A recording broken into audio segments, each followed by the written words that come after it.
Hi everybody, it's Paul here from Keyboard World again with a very quick Ketron hints and tips video that applies to the whole of the event series, the Event X module as well, and the EVM module.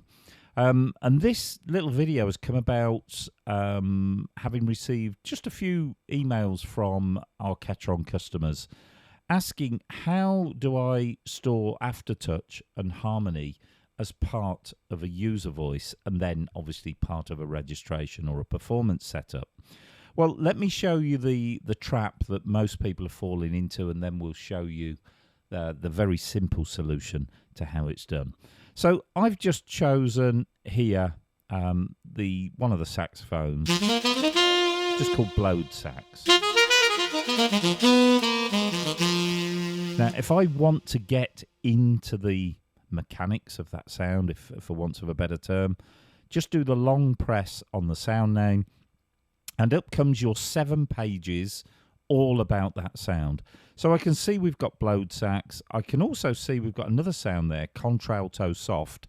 I would imagine that that has been set as a second voice for us to bring in, either using the articulation button or the modulation wheel. As we scroll through the pages, we will be able to see that. So we go to page 3, page 4. Page 4 is where I want to be to start with, because I'm going to put Aftertouch on. And if you look, this area down at the bottom is where we set what the Aftertouch does. Well, I'm just going to look at vibrato for now. So, yeah, it's working, but there's too much vibrato there. So I'm just going to take that figure back maybe to about 5. Yeah, nice. So I'm getting that by pressing a little bit harder to get what they call the Aftertouch. Now, if I was to just save that now, well, let's actually do that. Save, and I'll just look for an empty location here. So just scroll through. Location 12 is empty, so we'll pop it in there. So if I now go to User and Sax, there it is in my location that we chose, the blowed sax. Oh, here's the problem. Look, Aftertouch has gone off. It didn't save the Aftertouch setting. Why not? Let me do the long press again, and we'll go back through to page 4. I can see I've got vibrato and I've got it on 5. That's what I set it to. So why isn't it remembering it? You have to switch on AutoTab. And if you notice, when I switch that on and off, the Aftertouch light, if you watch, comes on. Now, if we resave the voice, it'll probably tell me it already exists. I'm going to overwrite it, yeah. So now, let's go off onto another sound. Let's go to that blowed sax. And, yeah, this time, remembered the Aftertouch and the right amount of vibrato. I think it's worth saying at this point that the harmony works exactly the same way.